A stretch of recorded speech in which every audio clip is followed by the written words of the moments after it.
ஆண்டவராகிய இயேசு கிறிஸ்துவின் நாமத்தில் அன்பின் வாழ்த்துக்கள். இந்த நாளின் தியானத்துக்கு தெரிந்து கொள்ளப்பட்ட வேத பகுதி 1 தீமோத்தேயு 4 அதிகாரம் 8 9 வசனம்.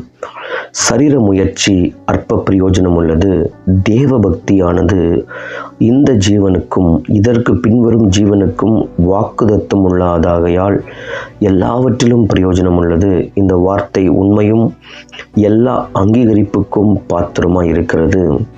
தேவ பிள்ளைகளே, நாம் சரீரத்தில் முயற்சி செய்து நாம் தோற்று போயிருக்கிறதை அறிந்திருக்கிறோம். நம் வாழ்க்கையில் சரீரத்தில் மாம்சமும் மனதும் சொல்லுகிறதை கேட்டு செயல்பட்டு நம் வாழ்க்கையில் தோல்விகளை சந்தித்தவர்கள் தான் அநேகராக இருக்கிறார்கள். ஆனால் தேவ பக்தியானது இந்த ஜீவனுக்கும் இதற்கு பின்வரும் ஜீவனுக்கும் வாக்குதத்தம் உள்ளதாக இருக்கிறது. கர்த்தர் நமக்கு ஒரு வாக்குதத்தை கர்த்தர் கொடுத்திருக்கிறார். நித்திய ஜீவனை கொடுப்பேன் என்பது கர்த்தருடைய வாக்குதத்தமாக இருக்கிறது. சரீர முயற்சி அற்ப பிரயோஜனம் உள்ளது. அநேகர் இன்னைக்கு பார்க்க மாம்சத்தில் போராடி கொண்டிருக்கிறார்கள். சுய பலத்தை சார்றாங்க. சுயமான காரியங்களை சார்ந்து கொண்டிருக்கிறதுனால தான் ஜெயம் பெற்று வாழவே முடியவில்லை. தன்னுடைய மாம்சமும் மனதும் சொல்லுகிறதை கேட்டு செயல்படுகிறதுனால அநேகர் இன்னைக்கு தோற்று போயிருக்கிறாங்க, விழுந்து போயிருக்கிறாங்க. கர்த்தர் சொல்லுகிறார், சரீர முயற்சி அற்ப பிரயோஜனம் உள்ளது, தேவ பக்தியானது இந்த ஜீவனுக்கும் இதற்கு பின்வரும் ஜீவனுக்கும் வாக்குதத்தம் உள்ளதாக இருக்கிறது.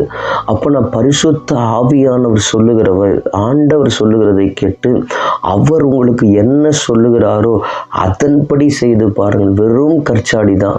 அந்த கற்சாடியில் 6 தண்ணீரை நிரப்புங்கன்னு சொன்ன வெறும் தண்ணீரை தான் கர்த்தர் திராட்சரசமாய் மாற்றினார். நான் உனக்கு போதித்து நீ நடக்க வேண்டிய வழியை உனக்கு காட்டுவேன்னு கர்த்தர் சொல்லி இருக்கிறார். அப்போ கர்த்தரிடத்தில் விசாரித்து கர்த்தர் சொல்லுகிற ஆலோசனை கேட்டு நாம் செயல்படுவோம் என்று சொன்னால் தேவ பக்தியானது பக்தியில் கர்த்தர் தமக்காக தெரிந்து கொண்டிருக்கிறார். சகரியா 4 அதிகாரம் 6 சொல்கிறது, பலத்தினாலும் அல்ல பராக்கிரமத்தினாலும் அல்ல என்னுடைய ஆவியினாலேயே ஆகும் என்று கர்த்தர் சொல்லி நம்ம பலத்தை சார்ந்து கொள்ள இருக்கிறோம். நம்முடைய பராக்கிரமத்தை சார்ந்து சொல்ல இருக்கிறோம். நமக்கு எல்லாமே தெரியும், என்னை சார்ந்து ஜெயிச்சிடுவேன், இதெல்லாம் செய்து சாதித்து காட்டிடுவேன்னு நினைக்கிறாங்க. சரீர முயற்சி அற்ப பிரயோஜனம்.